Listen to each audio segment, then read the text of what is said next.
Hello, everyone. Welcome back to the UCLA Bruins Insider Podcast. I'm your host, Andrew Ferguson, writer for the Bruins on SI. Today, we're going to be breaking down UCLA's huge win against number 4 Purdue, where UCLA was able to steal a win 69-67 off of a Tyler Bilodeau game-winning shot. Entering this game, no one really expected this result. UCLA entering this game was record was 12-6 and came into this game as a 5-point underdog. Well, that line was a little in favor of UCLA. Still, this game was completely unprecedented, something we hadn't seen before. Moving forward, UCLA still has a lot to get through. They have number 3 Michigan still on their schedule, which that game will be a test to see if this game was just a fluke.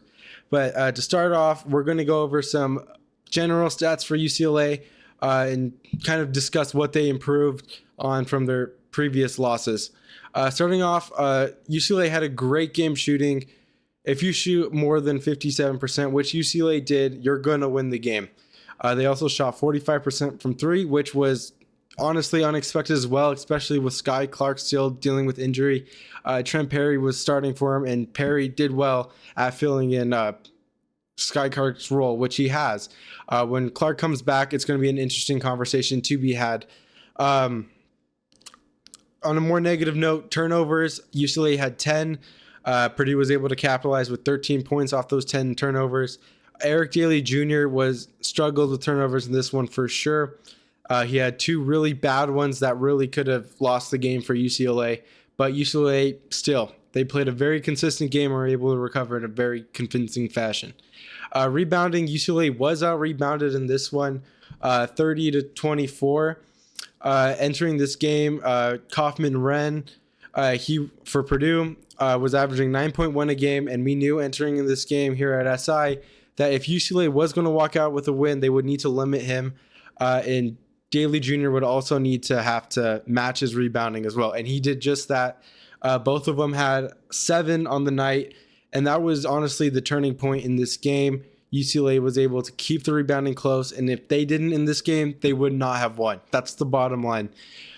Second chance points, UCLA only had 2, but keep in mind they also shot 57% from the field, meaning they had almost no opportunity to catch their misses because they were just making so many of them. Purdue, on the other hand, had 16 points off second chance points. That simply cannot happen moving forward. UCLA got lucky in this one that Purdue was shooting bad overall tonight. But still, UCLA played a very good game. Defensively is what really stuck out for sure in this one. In the first half, UCLA held Purdue to 32 points, and that has been the winning formula. In all of UCLA's losses this season, they had given up way more than that. I believe their only loss under that 32-point mark came against Arizona, where they gave up, I believe it was 28 points in the first half in that one. Still, UCLA has ways to go on defense. This was not a perfect game defensively by no margin whatsoever, but still in the paint, they were very physical. They had 8 blocks on the game, with 3 coming from Xavier Booker, who we'll get to later, and Donovan Dent, who had a massive game on both ends of the court. Huge improvements overall from UCLA, and we need to see more of this moving forward, or this simply will not happen again. I mentioned earlier we have Michigan down the schedule, and that is going to be the real test for UCLA if they can carry on this momentum. Moving on to the individual side of things, we'll start off with Tyler Bilodeau, the hero of this game, who had 14 points on 5 of 9 shooting and 4 from 8 from 3. He also had 4 rebounds and 3 assists. We are used to Bilodeau scoring 30, 20 points against teams of this caliber, but he simply didn't need to in this game. Scoring overall for the Bruins was very balanced, and you'll see my player grade article come out soon, so make sure to give that a look. Moving down the list, Xavier Booker.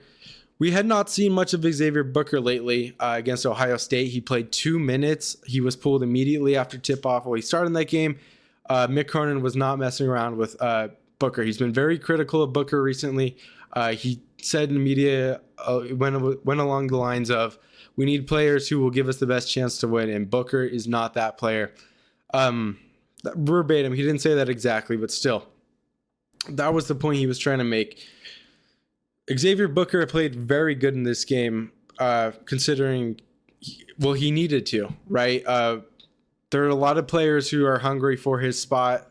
Uh, Jamerson and Brandon Williams are two players who could offer the same impact Booker has. But looking at Booker's stats, 9 points, 4 for 5 shooting, great game shooting, 4 rebounds. We still need to see more rebounding from him, but still that'll come with time. He is a forward, true forward, being forced to play center. So I think Booker is making a step in the right direction. We just need to see more of that moving forward. Again, we're going to be talking about Trent Perry. Trent Perry has been interesting. He had dropped 30 points before the Ohio State game. Again, I think that was against Penn State, if I'm not mistaken.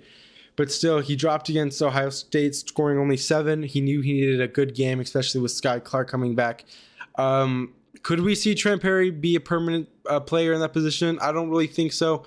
Sky Clark, when he's hot, wins UCLA games. His shooting is unmatched. I think he's shooting 40 plus from 3 this season, which is something UCLA very much needs. UCLA shot, again, 45% from 3 this game, and with Clark, that number goes up. And it's already a really good number. But yeah, it was nice seeing Perry. He made big shots at big moments. Though that's what UCLA needs. They need to get a consistent scorer who will keep them in games. And without that consistency, UCLA probably doesn't win this game against Purdue. Next, we're going to talk about Eric Daly Jr., who had a great game. He was looking to have a good game against Ohio State before he fouled out. But in this one, he shot 6 for 11 on 12 points. He had a team high of 7 rebounds and 3 assists. The turnovers were still a problem this one, as he had 4. Like I mentioned earlier, they came at bad times and they were ugly. So on to the next player. We're going to round it out with Donovan Dent, who was absolutely phenomenal in this one. Entering this game, we knew Donovan Dent was going to play a massive role in the Bruins' success. And when he's hot, UCLA will win games. There is no doubt about it. When he's shooting hot, when he's facilitating at a high rate, UCLA will win, and he did both of that. He scored 23 points on 10 for 18 shooting, along with 13 assists and 3 blocks. That defense was huge early in the game when UCLA did fall behind, but they were able to crawl back into the game once the blocks started to come in. It forced Purdue to make bad decisions shooting-wise because they knew that they couldn't score off transition like they were used to. But overall, UCLA played good, and it was off the back of Donovan Dent. If Dent doesn't have 13 assists, if Dent doesn't have 23 points, UCLA does not win this game. His off the Tyler Bilodeau game-winning 3, that assist came off of Donovan Dent. Dent's gravity now as a player is starting to be more threatening, and that is something UCLA really needs, because when teams are sending 2 or 3 players on him, that's going to open up shots to, the Sky Clarks, the Tyler Bilodeaus, and the Trent Perrys. Those shots are going to be open no matter what. It was also nice to see him get more intertwined with Eric Daly. Entering this season, we knew that connection was going to be crucial to any Bruins success this season, and it was there. Off transition, Eric Daly Jr. was literally unstoppable, and he was a huge momentum changer in this one. And that was thanks to Donovan Dent being able to find the open Daly and, make plays happen. Looking ahead, UCLA's next game will be Northwestern, and they have they have 4 more unranked opponents until their showdown with Michigan. If UCLA is able to build off of that win, they should be looking pretty good looking ahead. If they can do this, we might see them enter the top 25, but still they have a lot to make up. 6 losses is just an ugly number to see, especially for a team that entered the season as the number 12 team in the country. Sorry. But overall, it would have been nice to see some more bench players get involved. We saw Jamerson developing nicely prior to this game, but it was clear that when Cronin finds a lineup that works, he's going to stick with that lineup. I thought overall UCLA handled Purdue well as well. They didn't let Oscar Clough really take over. He shot 3 from 5 in this game. Braden Smith also didn't have the best game of the season as well. He's a player who could have really hurt UCLA, and it looked like he would towards the end of the game. So it looks like the Bruins are starting to learn how to guard better players now, and that's something they needed against Ohio State. 3 distinct players scored 20 plus points, and that could have easily happened in this one if UCLA didn't address Purdue's threats accordingly. So yeah, looking ahead, UCLA is looking good, and they will be able to make some noise in the Big Ten. Right now they're ranked 7th, which is not very good, but still they have a lot of time to make up that before the tournament starts. But again, I'm going to reemphasize this. This was the turning point of the season, easily, without a doubt. Without this win, UCLA is looking really bad. There's even a chance they could have missed the tournament. But this game has injected fans with hope and the team with hope as well. It's going to be interesting to see how they're able to build off on this. But overall, great performance by UCLA. Let's just hope they can build off on it.